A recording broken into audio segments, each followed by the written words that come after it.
Baik, Bismillahirrahmanirrahim. Assalamualaikum warahmatullahi wabarakatuh. Baik, teman-teman sekalian, pada sesi kali ini saya akan memberikan sedikit tutorial tentang bagaimana menggunakan artificial intelligence dalam menghasilkan buku, sehingga teman-teman sekalian bisa produktif dalam karya. Oke, saya share screen. Salah satu motivasi saya melahirkan karya-karya ini, kita bisa melihat teman-teman sekalian. Saya sudah melahirkan berbagai macam jenis buku, mulai dari buku pendidikan, novel, dan ini teman-teman praktisi mengajar, dan beberapa karya yang telah, alhamdulillah saya telah terbitkan. Ini teman-teman, kalau dulu saya menulis buku tentang novel satu kata itu butuh waktu sangat lama, teman-teman sekalian, seperti menyusun buku keislaman, menyusun buku ini.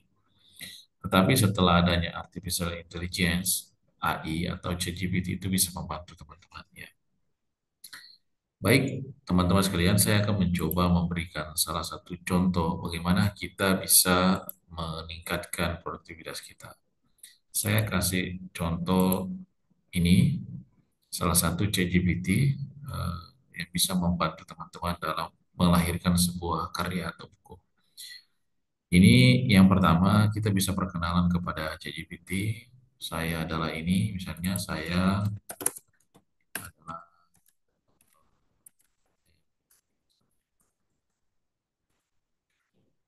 eh, terima kasih. Eh,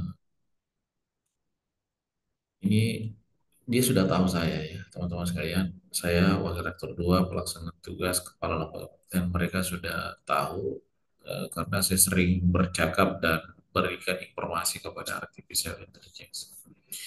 Sekarang saya mau menanyakan ke mereka bahwa Anda adalah seorang, Anda adalah AI yang memiliki kemampuan membantu saya untuk menulis buku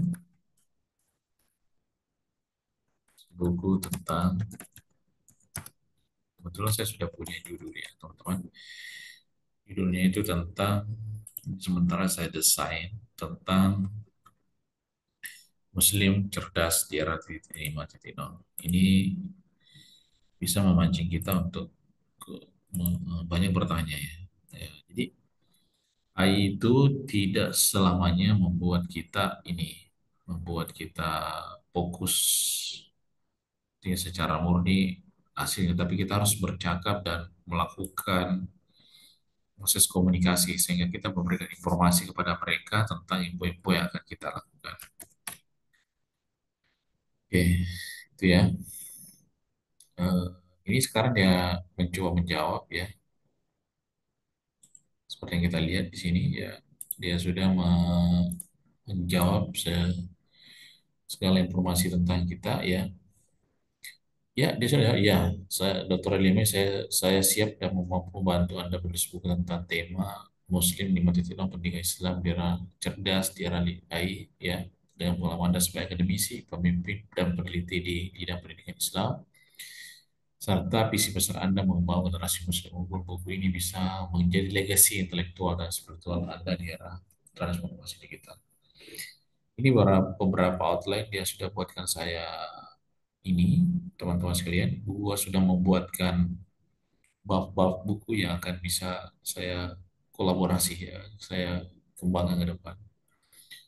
Misalnya ini konten setiap bab, jadi saya bisa bantu menulis per bab, misalnya referensi Al-Quran, hadis, pemikiran Islam modern, gaya bahasanya bisa disesuaikan dengan buku ilmiah, dan hibrid, narasi khas, ya, narasi khas, ya.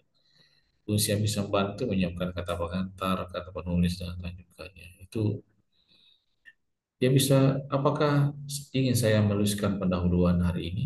Eh, saya sebenarnya sudah merancang pendahuluannya, teman-teman. Eh, Pendahuluannya sudah ada, kata pengantar sudah ada, pendahuluan sudah ada. Sisa ini ingin menambahkannya, menambahkan ini tuliskan, eh, tuliskan 5.000 kata, ya 2.000 kata terkait, ya terkait.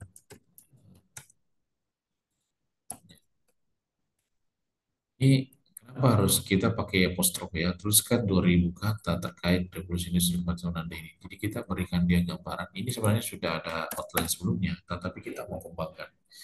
Saya kasih contoh ya teman-teman. Ini saya sudah kembangkan sebenarnya, sudah ada. Jadi tinggal kita kembangkan. Ini kan seperti ini ya. Ini saya sudah bikin dengan kata pengantar, judul sudah judulnya ya. Ini sudah ada sebenarnya. Tapi kita kan lihat di sini bagian ini. Supaya tidak lagi ya sih kita ini kan sudah ada ya teman-teman. Jadi ini tadi saya copy supaya ini berkembang ya. Definisi arah baru pendidikan 5.0 ya. Ini kan kalau dilihat ini kan sudah murni, tapi nanti akan dikemas ulang dan kita hilangkan nanti ini ya, hilangkan warna tanda kuning itu kita ganti semua filenya tentang 2.000 kata yang telah disiapkan oleh AI. Saya stop screen, kita coba lihat ya teman-teman. Di bagian itu. Ini sudah diberikan informasi, ini sudah ada. Jadi kita tinggal melihatnya apakah sudah close atau seperti apa. Jadi dia sudah memberikan redaksinya ya ini teman-teman. Ini sudah beberapa ini sudah memberikan kita 2.000 kata ya teman-teman. Dari ini masih sementara berproses ya. Bahkan dia memberikan kesimpulan tentang ini. Jadi itu dikembangkan. Jadi intinya setelah tadi beberapa kata itu dikembangkan sehingga teks ini mencapai 2.000. Jika ada yang diubah bisa, kita bisa copy pas semua ya teman-teman. Kita copy semua ya kita sampaikan di bagian ini karena sudah punya pendahuluannya. Kemudian warna plat kuning ini tadi kita ganti ya. Kita ganti ya. Saya coba lihat. Kita stop dulu ya. Baru kita akan kita coba ya. Eh, Saya coba rapikan tadi. Ya. Ini sudah saya rapikan dari 200 kata tadi. 200 kata saya coba hilangkan supaya ini. Jadi kita rapikan ya. Nah, ini sudah ada. Jadi tadi cuma sedikit definisi saja saya sedikit, tapi ini sudah berkembang sedemikian rupa ya. Berkembang ini juga bisa dihilangkan ya, supaya untuk kita ya. Kita ini juga bisa jadikan paragraf kalau misalnya kita tidak mau kasih angka-angka begini. Boleh ya ini juga ya, kalau tidak mau kita bentuk bentuk. Ya, nah ini kita bisa jadikan bentuk paragraf. Caranya membuatnya ini jadi paragraf ya, seperti ini saja bisa teman-teman. Buatkan saya misalnya dalam bentuk paragraf supaya kelihatan ini satu bahasanya. Kita tinggal tambahkan, tuliskan ya. Ini saya tinggal pakai ChatGPT Pro ya. Tuliskan body ya dalam bentuk paragraf.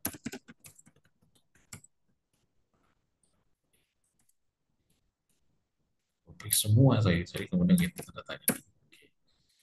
Dia akan proses lagi dalam bentuk paragraf. Ya, semua tadi yang saya belum itu kita ganti. Jadi supaya ada proses ini. Kenapa harus selalu diproses-proses seperti ini supaya tidak kena plagiasi. Kita bisa juga nanti kita copy lagi, kita buatkan terang apa paraphrase ya misalnya lebih bahasanya. Tadi kan ada gaya menulis. Kita bisa pilih itu gaya menulis eh, ilmiah, gaya tulis apalah itu bisa kita gunakan. Karena kalau dia sifatnya buku umum itu tidak boleh menggunakan penelitian atau kata saya misalnya itu dihilangkan karena terkadang di pengusulan SPM itu tidak diterima teman-teman sekalian. Oke, ini Ini kita menunggu beberapa. Dan ini sudah berbentuk paragraf semua. Dan seperti itu. Jadi di sub-sub tadi itu kita kembangkan dengan baik sehingga bisa melahirkan sebuah karya yang. Nah, dan ini nanti kita baca ulang dan kita eh, perbaiki apakah memang sudah sesuai atau tidak. Intinya teman-teman sekalian, penulisan buku itu dulu kita butuh waktu sangat lama untuk mengetik, tapi sekarang itu akan mempermudah kita untuk melakukan percepatan. Alhamdulillah, saya secara pribadi dulu kalau menulis buku tuh butuh berbulan-bulan baru bisa selesai teman-teman. Sekarang ini kita tinggal copy paste aja ya. Dan kita ganti lagi tadi itu. Tapi kalau kita mau masih paraphrase tadi yang warna kuning ini masih bisa ya. Ya ini supaya kelihatan dalam bentuk paragraf ya, tidak dalam bentuk ini. Ya, kelihatan ya. Ya, oke. Ini teman-teman masih bisa kita eh, paraphrase ya. Ya. Nanti masih bisa kita paraphrase semua ketika sudah kita. Itu mungkin sebagai ilmu singkat yang bisa saya sampaikan kepada teman-teman sekalian. Sekian dari saya.